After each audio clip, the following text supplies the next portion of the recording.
Now we will take some MCQ with the regulation and regulation 67 survey instruments and material.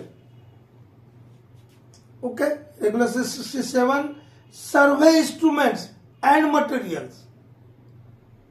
हम छोटा सा question दे देते हैं अभी आपको, बहुत ये रेगुलेशन के बाद हम कुछ एमसीक्यू भी लेंगे, ठीक है। हम आपको क्वेश्चन दे दे, हिंदी में पहले बोल देते हैं कि बताइए भैया किस टाइप के सर्वे इंस्ट्रूमेंट का आप इस्तेमाल करेंगे, ठीक है। Which type of survey instrument shall be used, ठीक है। या हु विल प्रोवाइड, या ऐसा पूछ लूं, और who will provide survey instruments and materials, ठीक है। और बच्चा लोग गलत आंसर दे देगा क्योंकि पढ़ के नहीं जाएगा, ठीक। और इसको क्लियर करने के पहले हम बता दें, महाधमाका 7 बताए थे हम आप लोगों को, जिसमें माइंस एक्ट का सेक्शन 18 बताए थे। वहां पूरा उसको डिटेल में क्रिच क्या होता है, कैंटीन क्या होता है, पीटेड बात क्या होता है, वो बहुत सब चीज को वहां एक्सप्लेन किए। MCQ मत देखा कीजिए जो हम एक्सप्लेनेशन देते हैं, लेकिन वहां पर जो वीडियो का नाम लिखते हैं हम सब्जेक्ट में लिख दिए हैं कि कैंटीन, पीटेड बात, क्रिच की रिस्पॉन्सिबिलिटी ओनर एंड एजेंट है, ओनर और एजेंट नहीं है। बोलते बोलते वीडियो में ओनर और एजेंट का सिंबल लग गया था। क्या सही आंसर है? Owner and agent. हम जो वीडियो का सब्जेक्ट है उसी में लिख दिया है रिस्पॉन्सिबिलिटी ऑफ कैंटीन, क्रिच, पीटेड बात इज ओनर एंड एजेंट, ठीक है। लेकिन यहां पर ओनर और एजेंट है, यहां मैनेजर नहीं है, ठीक है। और नहीं तो हमको आदत था ओनर, एजेंट और मैनेजर बोलने का, तो लिख देंगे। तो सर्वे इंस्ट्रूमेंट्स एंड मटेरियल प्रोवाइड करना किसकी जिम्मेदारी है? ओनर और एजेंट, आर है इसमें, ठीक है। ओनर और एजेंट।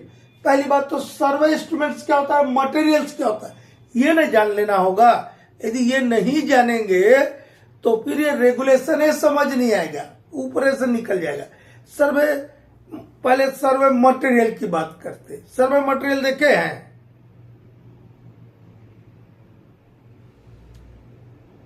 क्या लिखा आपका? Regulation 64 general requirement about mine plan, उसका सब रेगुलेशन 1 का क्लॉज ई में क्या लिखा है? Plan shall be properly inked in on, इधर देख लेना, हम बोलते जा रहे हैं वहां पढ़ते जा रहे हैं। Proper plan shall be properly inked in on, और ये इन ऑन में गड़बड़ा जाएगा, अब बता रहे उसका भी मीनिंग, ठीक है। क्या बोला? Plan shall be properly inked in, इतना बार अलग है, ऑन अलग है। Inked in on durable paper, tracing cloth और ऑन पॉलिस्टर फिल्म। इसका मतलब क्या हुआ बेटा? ये ऑन अलग से चल हुआ, on durable paper, tracing cloth और पॉलिस्टर फिल्म, ये कहां से बता रहा? रेगुलेशन 64 सब रेगुलेशन 1 क्लॉज ई। क्या बोल रहा? कि जो भी प्लान बनाए जाएंगे वो काहे पे बनाए जाएंगे? ऑन मतलब के ऊपर, ऑन का मतलब हिंदी में होता है के ऊपर। ऑन ड्यूरेबल पेपर, मजबूत प्रकार का टिकाऊ टाइप का पेपर पर बनाया जाएगा, ट्रेसिंग क्लॉथ पर बनाया जाएगा, या ऑन पॉलिस्टर फिल्म पर बनाया जाएगा। लेकिन कैसे? प्रॉपरली इंड इन ऑन, स्याही से बनाया जाएगा। इंड इन ऑन, इंड इन का मतलब क्या है? स्याही से बनाया जाएगा। पेपर तो आपको बता दिया कि ड्यूरेबल पेपर रहेगा, ट्रेसिंग क्लॉथ रहेगा, या पॉलिस्टर फिल्म रहेगा, ठीक है। उस पे आपको नक्शा बनाना है, और नक्शा बनाएंगे कैसे? स्याही से बनाएंगे। इंड इन लिखा है, इंड इन का मतलब हुआ स्याही से खींचेंगे हम, लाइंस, लाइन से ना खींचते हैं, ठीक है। तो वही हुआ। तो आपका मटेरियल क्या हुआ? स्याही हुआ, पेपर्स हुआ। अब वो पेपर्स क्या यूज करना है वो भी बताया। लेकिन उसके अलावा भी डीजीएमएस ने सर्कुलर 2 ऑफ 1980 के थ्रू हमको बताया है कि किस टाइप के पॉलिस्टर फिल्म पे हमको ओरिजिनल माइन प्लान बनाना है। किस टाइप के पॉलिस्टर फिल्म पे बनाना है जिसका थिकनेस मोटाई कितना हो 125 माइक्रो गेज। क्या बोला देखिए, polyester tracing film of 125 micro gauge for preparation of original mine plans. Original mine plans को बनाने के लिए आपको कितना मोटा पॉलिस्टर फिल्म लेना है। ये पॉलिस्टर ट्रेसिंग फिल्म का मतलब ये पॉलिस्टर फिल्म है, ठीक है। तो उसका कितना लेना है मोटाई 125 माइक्रो गेज, ठीक है। और जो अदर स्टैट्यूटरी प्लान्स का ट्रेसिंग बनाना है वो कम मोटाई पे बना सकते हैं, ऐसा डीजीएमएस सर्कुलर 2 1980 में लिखा। देखिए, lesser gauge for tracing of various statutory plans, जो दूसरे स्टैट्यूटरी प्लान का ट्रेसिंग बनाना है तो वो कम मोटाई में आप बना सकते, ठीक है। लेसर गेज मतलब कम मोटाई में, ठीक है, थिकनेस को बताता है। तो आप मटेरियल समझ गए कि जो पेपर पे हमको बनाना है किस चीज से बनाना है, ये मटेरियल। अब ये मटेरियल्स खत्म हो गए, अब आ गया सर्वे इंस्ट्रूमेंट्स। सर्वे इंस्ट्रूमेंट्स क्या है, मोटा मोटी 2 4 5 को हम नाम बता रहे, पूरे नहीं बता रहे। ईडीएम का नाम सुने होंगे, इलेक्ट्रॉनिक डिस्टिलोमीटर। डंपी लेवल देखे होंगे, सुने होंगे, पढ़े होंगे, थियोडोलाइट पढ़े होंगे, टोटल स्टेशन पढ़े होंगे, सर्वे चेन पढ़े होंगे। यही ना सब इंस्ट्रूमेंट इस्तेमाल होता है। टेप भी होता है, लेकिन सर्वे टेप जो कि डीजीएमएस के द्वारा अप्रूव्ड हो, ऐसा नहीं कि कोई हम वो टेलर वाला टेप यूज करने लग जाए, वो वाला टेप से नहीं करना है, ठीक है। तो ये जो भी इंस्ट्रूमेंट्स आप इस्तेमाल कर रहे हैं वो कैसा रहेगी, एक्यूरेट एंड रिलायबल। वो एक्यूरेट रहनी चाहिए, यदि उससे 2 सेंटीमीटर नापा तो 2 ही सेंटीमीटर एक्चुअल में रहना चाहिए। यदि 5 डिग्री हमने एंगल मेजरमेंट किया किसी एंगुलर मेजरिंग इंस्ट्रूमेंट से तो 5 ही होना चाहिए, नहीं कि 6 को 5 बोल रहा है या 5 को 4 बोल रहा है। तो एक्यूरेट रहना चाहिए और रिलायबल, भरोसेमंद भी रहना चाहिए। और कौन प्रोवाइड करेगा आपको ये इंस्ट्रूमेंट्स, कौन प्रोवाइड करेगा, ओनर और एजेंट। यही तो लिखा है, यहाँ कुछ लिखा है, द ओनर और agent shall provide accurate and reliable instruments and materials। जो सर्वे इंस्ट्रूमेंट्स है और सर्वे मटेरियल्स है उसको कौन प्रोवाइड करेगा, ओनर और एजेंट। और वो किस टाइप का रहेगा, उसका क्वालिटी कैसा रहेगा, एक्यूरेट एंड रिलायबल। और काहे के लिए रहेगा ये, जो आपको इंस्ट्रूमेंट दिए जा रहा है या मटेरियल काहे के लिए दिया जा रहा है, इंस्ट्रूमेंट्स काहे के लिए दिएगा, for surveying and levelling purposes, survey करने के लिए, लेवलिंग करने के लिए। और मटेरियल काहे के लिए दिया जा रहा बेटा, देखिए रेगुलेशन नाम है सर्वे इंस्ट्रूमेंट्स एंड मटेरियल। तो सर्वे और लेवलिंग तो कर लिया इंस्ट्रूमेंट से, अब मटेरियल्स भी नहीं दिया आपको रेगुलेशन में।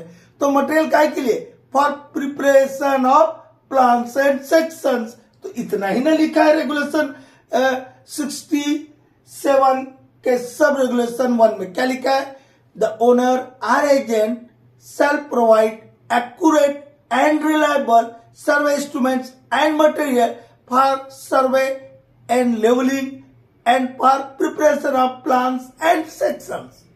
ठीक है, माइन के ओनर या एजेंट एक्यूरेट और भरोसेमंद सर्वे इंस्ट्रूमेंट्स और मटेरियल प्रदान करेंगे, देंगे।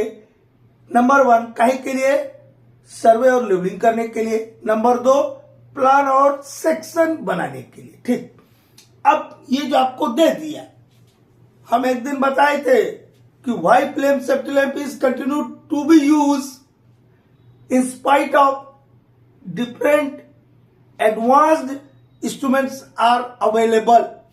हमारे पास ढेर सारे एडवांस इंस्ट्रूमेंट्स है उसके बावजूद भी हम फ्लेम से फ्लेम को ढोए जा रहा है, कोई ना कोई कारण होगा। जब ना वो वीडियो को जाके देखेगा, वहां पे हम एक वर्ड बोले थे, कैलिब्रेशन। क्या बोले थे?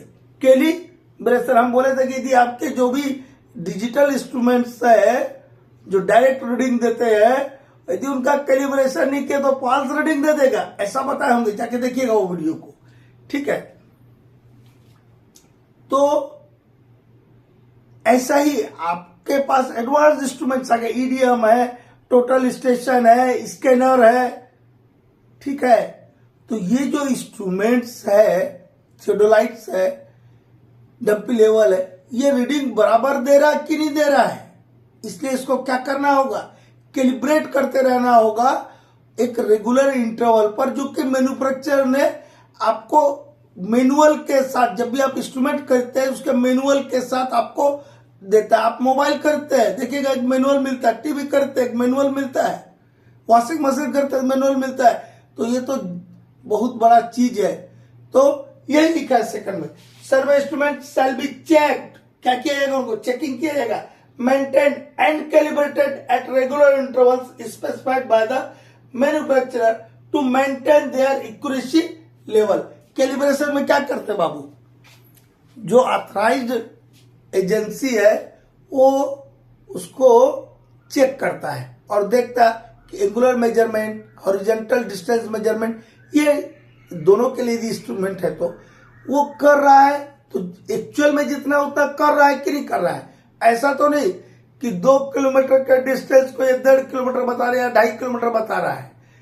ठीक है, उसकी एक्यूरेसी को मेंटेन करने के लिए तो उसके एडजस्टमेंट को वो लोग ठीक ठाक करके भेज देते हैं, एक सर्टिफिकेट इश्यू करते हैं कि हाँ ये करेक्ट है, मतलब अब इसकी एक्यूरेसी जो है बराबर है, या आपका इंस्ट्रूमेंट ठीक ठाक था तो भी लिख के भेज देता है कि हाँ इसकी एक्यूरेसी ठीक है, अभी इसमें भी कैलिब्रेशन की जरूरत नहीं है। उनके पास इंस्ट्रूमेंट्स रहते हैं, वो इंस्ट्रूमेंट्स के मदद से उस जो इंस्ट्रूमेंट गया उसको चेक करते रहते हैं। ठीक है, कैलिब्रेट करते रहते हैं। तो इतना ही इसमें है सर्वे इंस्ट्रूमेंट्स एंड मटेरियल्स में। ठीक है, अब आपको ये भी तो बोला जाता है, वही रेगुलेशन 64 में एक और चीज बताया होगा हमने, जो बहुत ही इंपॉर्टेंट है। कभी भी ऑब्जेक्टिव में अगर घुमा देगा तो फिर माथा पकड़ लीजिएगा, तो ऐसा ऐसा कीजिएगा। ठीक है, क्या बोला था बता रहे, रेगुलेशन 64 में ही एक चीज हम बताए थे और बार बार स्ट्रेस करके बताएंगे। क्या बताएंगे? Plans and sections shall be maintain, corrected, up to date, which is, और यहीं से दे देगा आपको objective of which is not earlier than 3 months। क्या है बेटा?